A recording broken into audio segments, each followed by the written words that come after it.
Assalamualaikum warahmatullahi wabarakatuh. Saya Siti Sarah binti Mat Nur, nombor metrik 055699. Hari ini saya akan menunjukkan cara-cara sembelihan.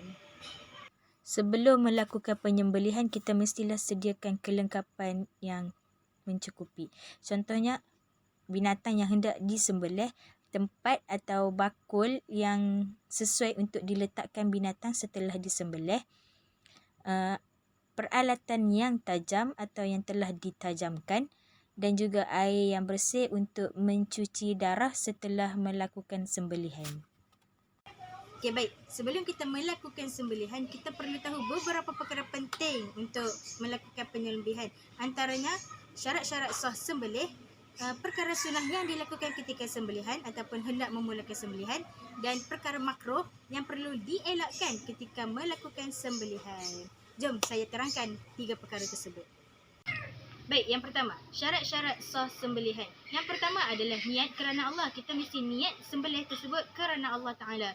Yang kedua, putus urat halqum dan juga urat marih. Yang ketiga, binatang yang disembelih mestilah halal dimakan dan masih hidup. Yang keempat, binatang yang disembelih hendaklah mati dengan sekali sembelihan.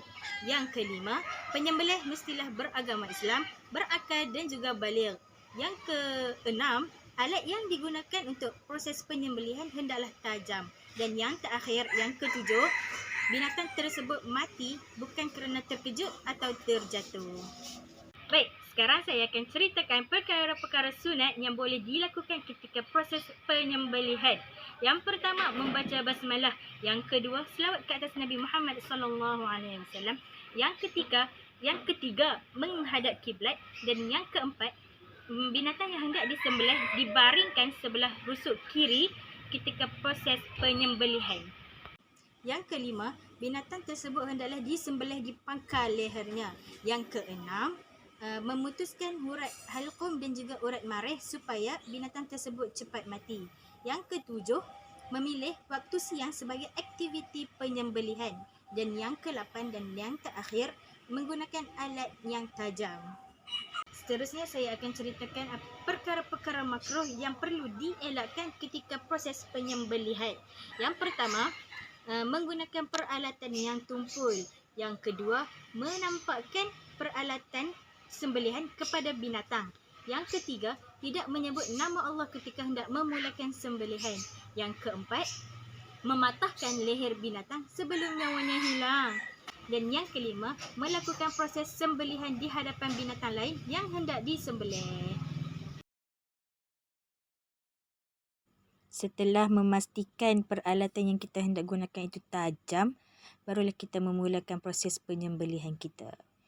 Kedudukan mestilah menghadap kiblat dan dimulakan dengan Bismillahirrahmanirrahim dan juga selawat ke atas Nabi. Potong urat marih dan juga urat halqum sehingga putus. Kemudian letak ayam tersebut di tempat yang sepatutnya sehingga dia betul-betul mati.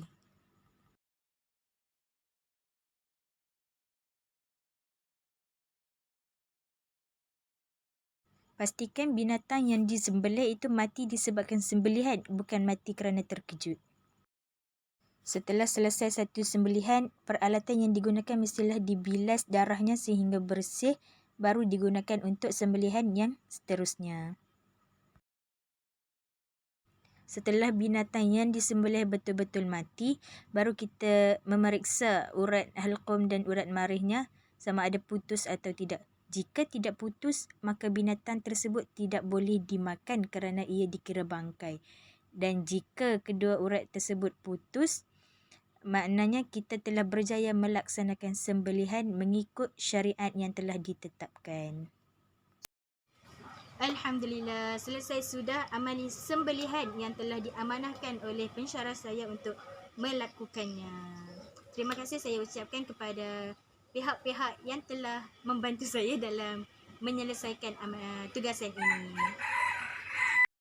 Sekalung penghargaan diberikan kepada Ustaz Syahrudin kerana telah memberi tunjuk ajar panduan dan teori mengenai tugasan sembelihan ini.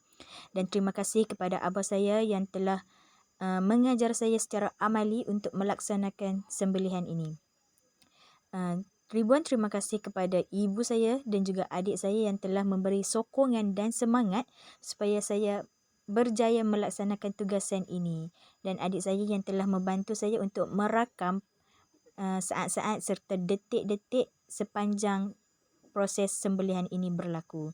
Dan juga ribuan terima kasih kepada syarikat proses ayam segar yang telah memberi saya ayam untuk melaksanakan tugasan ini dengan jayanya. Sekian, terima kasih. Assalamualaikum warahmatullahi wabarakatuh.